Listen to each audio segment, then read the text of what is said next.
எல்லாருக்கும் good day. இன்றைக்கி என்ன பண்ணுறோம், சிம்பிளாக ஒரு நெய்ச்சோறு நானாகவே செய்கிறேன். ஆனால் குயிக்காக இருக்கும், டேஸ்ட்டாக இருக்கும், என் பிள்ளைங்களுக்கு ரொம்ப பிடிக்கும். ஓகே, செய்யலாமா? இப்போ தேங்காய் எண்ணெய் விடலாம். சரியா? ஒரு அரை கப்பு போல் தேங்காய் எண்ணெய்.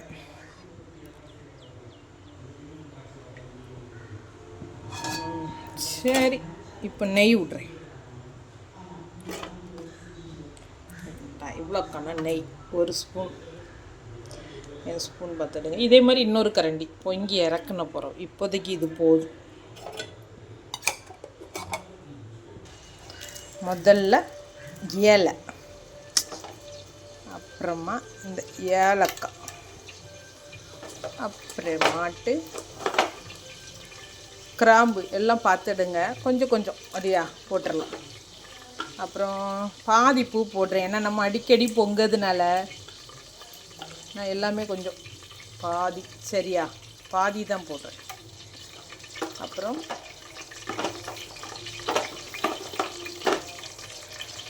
கடல் பாசி, அப்புறம்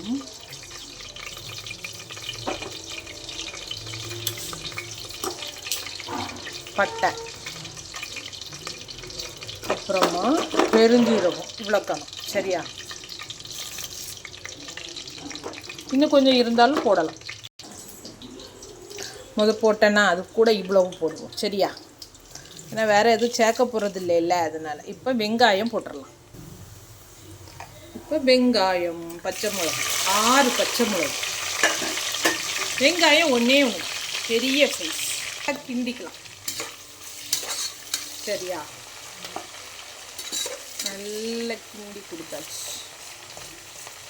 இதுக்கு பிரத்யேகமாக நம்ம வேணும், நல்ல வசங்கட்டும். நம்ம போய் மல்லிக்கீரையும் புதினாவும் இஞ்சி பூண்டு விழுது எடுத்துகிட்டு வரலாம். நான் இஞ்சி பூண்டு விழுது போட்டுட்டேன், பார்த்தீங்களா? இவ்வளோ காணும். இப்போ நம்ம புதினாவையும் போட்டுடலாம்.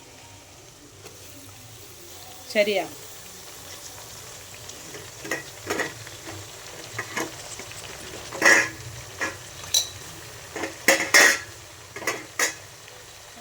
அடிக்க ஒரே கையில் பண்ணுறேன்னா எனக்கு பழக்கம் இல்லையா, அதனால தான். அழைக்கலாம்ல போக ஒரு வாசனையே வருது, நல்ல டேஸ்ட்டாக இருக்கும்னு நினைக்கிறேன். பாருங்கள், எலுமிச்சம்பழம் நான் இருத்து விட்டுட்டு காட்டுறேன். இருத்து விட்றேன், ஒரு கையில் விட முடியல, அதனால் நான் விட்ட பிறகு சரிங்களா, இருத்து விட்டுட்டேன். இப்போ நம்ம எல்லாம் சேர்த்து ஒரு கிண்டு. இந்த மல்லிக்கீரை சுருங்கவும் கூடாது, பச்சை ஸ்மெல் அந்த கலரும் போகக்கூடாது. அதுக்குள்ளால நம்ம தண்ணி சேர்த்துடலாம். பாருங்கள், தண்ணி சேர்த்துட்டேன். தண்ணி எவ்வளோ சேர்த்தேன்னா, நான் மொத்தம் 3 கப் அரிசி வச்சுருக்கேன், அதனால் 5.5 கப்பு தண்ணி சேர்த்துருக்கேன். சரியா? ஏன்னா எனக்கு கொஞ்சம் பிறுபிறுன்னு இருந்தால் தான் பிடிக்கும், அதனால. இப்போ உப்பு போட்டுடலாம். உப்பு போட்டாச்சா? இனி போடக்கூடியது கரம் மசால் மட்டும் சேர்க்க போகிறேன், வேறு ஒன்றும் இல்லை. சரியா? கரம் மசால் 1 ஸ்பூன் பார்த்துக்குங்க, கூட ஒரு அரை ஸ்பூன் சேர்ப்போம். சரியா? போதும். நல்லா மூடி போட்டு கொதிக்க வச்சுட்டு காட்டுறேன். பாருங்க, தேங்காய் பால் கொதிச்சிட்டுல, தேங்காய் பால் கரெக்டாக 1 பவுல். சரியா? இப்போ நெய்ச்சோறு சூப்பராக இருக்கும். முன்னதான் நிற்கி அரிசி ரைஸ் போடும்போது உப்பு கரெக்டாகிடும். ஓகே, இனி இது நல்லா கொதிக்கட்டும், அப்புறம் ரைஸ் போட்டுட்டு அப்புறம் விசில் போடலாம். பாருங்கள், நல்லா கொதிக்குது, போட்டுடலாம். நான் நல்லா சிறகு சம்பாரிச்சு நல்லா கொட்டிடுறேன். ஒரு கையிலே எல்லாம் பார்க்க வேண்டியதாக இருக்கா, எனக்கு அது கஷ்டமாக இருக்கு. Rice okay. இப்போ நான் பவுலில் இருக்கிறத வலிச்சு போட்டுட்டு காட்டுறேன். ஜஸ்ட்டு மிஸ்ஸு, இப்போ கட்டாயிரம் பார்த்தேன். நான் எடுத்ததுலே கொஞ்சம் பொறுமையாக லென்த்தான வீடியோ இதுதான். ப்ளீஸ் கமெண்ட் பண்ணுங்கள், சப்ஸ்கிரைப் பண்ணுங்கள், லைக் பண்ணுங்கள் ப்ளீஸ்.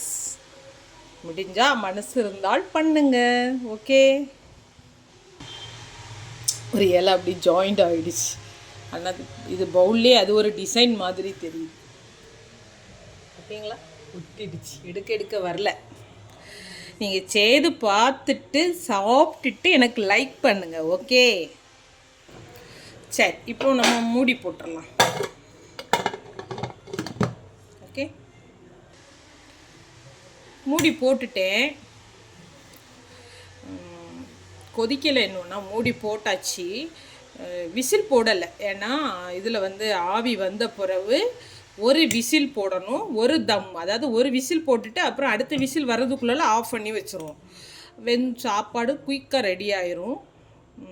எதுக்கு சொல்கிறேன்னா, சோறு குழையாது, ரெண்டாவது சுற்றி தண்ணி அடிக்காது. அதனால தான் ஆவி வந்த பிறகு விசில் போடலாம். ஓகே,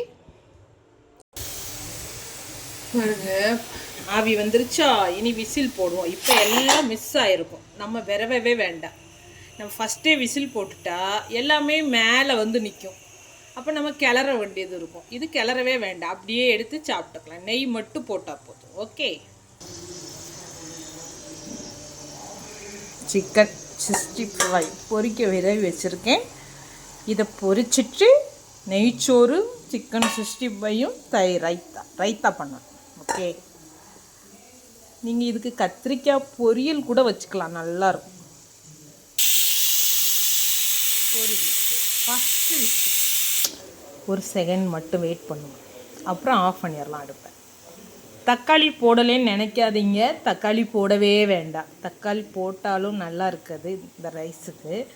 இது டொமாட்டோ இல்லாத நெய் சாதம், தேங்காய் சாதம் மாதிரி. இது நெய் சாதம். ஆனால் நான் தக்காளி இது வரைக்கும் இதுக்கு சேர்க்கலை, ஆனால் செம்ம டேஸ்ட்டாக இருக்கும். நீங்கள் செய்து பாருங்கள். ஓகே, செகண்ட் விசில் வரல, ஆனால் நான் அடுப்பை ஆஃப் பண்ணிடுறேன். ஏன்னா தம் போடணும், அதிலே ஒரு விசில் தான், ஒரு விசில் தம்மு. அடுப்பு ஆஃப் பண்ணிட்டேன். விசில்